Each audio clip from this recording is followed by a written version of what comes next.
mapagpalang araw sa atin lahat. At ngayon ay gagawa ulit ako ng panibagong taniman ng gulay. Taniman ko ng kangkong kasi may kinuha akong kangkong ngayong umaga. Tatanim ko ngayon. Gagawa ko siya ng garden. Kaya ito, gagawa ulit. Kaya lahat po nang nanonood ng aking vlog, maraming salamat. At huwag po sana kayong magsawang manood ng aking video. At mayroon kayong matututunan diskarte sa buhay na ituturo ni Mahal TV. Meron pala akong bagong stick na ginawang mapaglagyan ng cellphone ko kasi pag sa lupa narorom yan ito siya. Kinuha ko dito sa puon ng masitas. Halaman yan mumurklap. Kinuha ko ng isang stick. Kinuha kong lagyanan. Okay.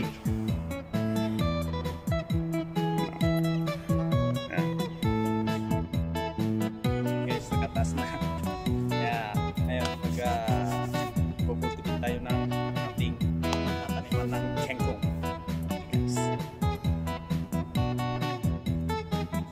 Guys, starting na natin mag-cultivate.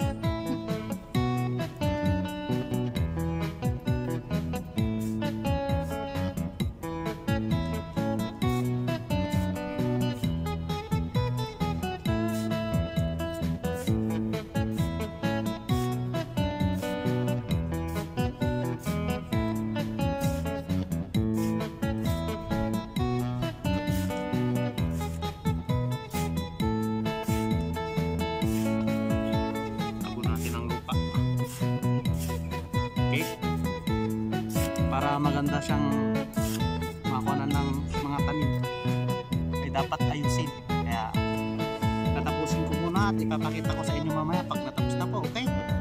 Sabay muna. Later. Ayun guys, tapos na akong nag-cultivate at ito na yung binungkal ko, bagong aking hardin. Ayan o.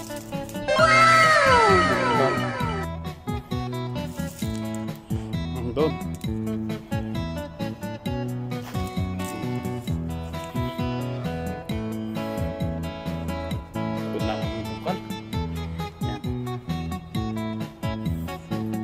Kasi kulang kasi yung tinanim kong kangkong, yan lang.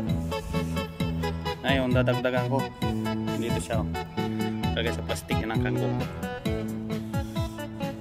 Ganda no, may new hardin. Guys, lagyan na natin siya ng tubig para taniman natin mamaya.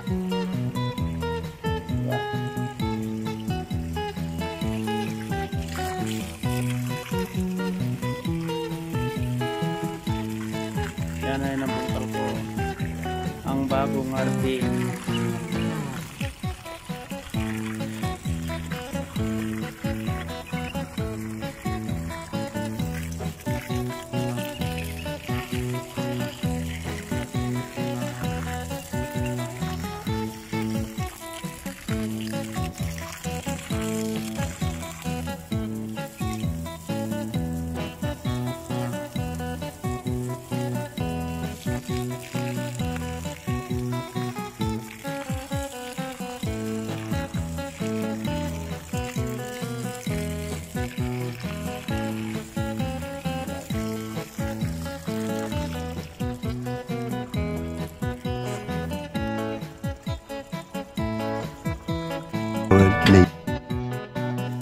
Gawin na natin yung kangkong. Yahoo!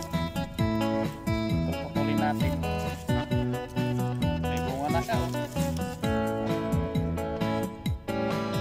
Pupulin natin. Isa ko nga, tinatapon mo.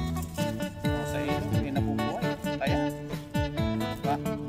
Tips ko sa mga dito sa OFW sa Saudi, hindi naman yung tanim yung galing ng bakala, binibinta sa mga market na naka-balot-balot ng pagpag-real. Pwede nyo itanim sa bakuran nyo kung may mapagtaniman kayo para din na kaya bumili ng kangkong. Diba? Tips para sa mga OFW dito sa USA, kahit saan. Kaya lang itanim guys.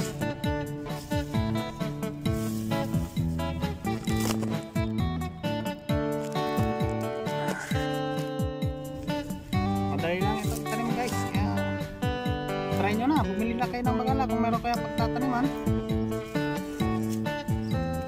Yun yung tanim. Sa akin, pinutol-putol lang. Pwede yan.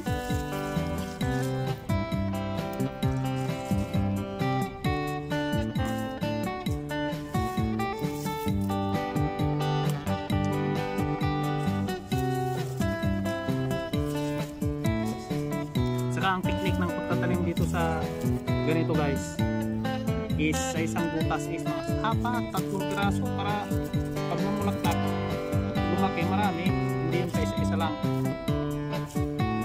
Ganun ang technique guys.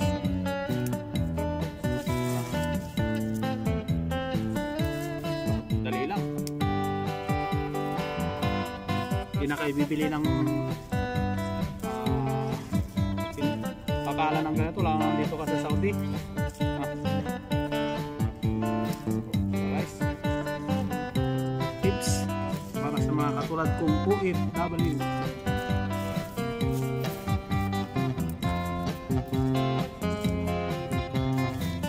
Kung sa lugar namin, sa lugar na iba tinatapon lang ito kung iniintindi. Pero pagdating nyo dito sa KSA sigurado naghanap kayo ng gulay. Okay guys, papakita ko kung paano ko itanim. Okay?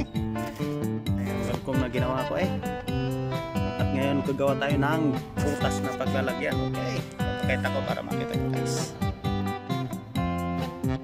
Ganito guys ang pagtatanim ko. Pumutol kayo ng 4 na piraso tapos itanim nyo. Kasi pag-iisa lang kasi ang nilagay nyo sa butas. Pag namutol na kayo, kapag naggulay na kayo, wala na, isa lang. Kaya dapat 4 o 3 kasi pag ano ba sa Tagalog yung sa Ilocano nagsaringit. Kung nagkuan na sila, nagdahon na sila, marami. Para maganda siyang tignan. Kasi pag pinutol mo, wala na. Okay? Kaya ngayon, kumuha ko ng 3 piraso, 4 na piraso, nilagay ko sa butas na ginawa ko. Okay guys, ganito yon.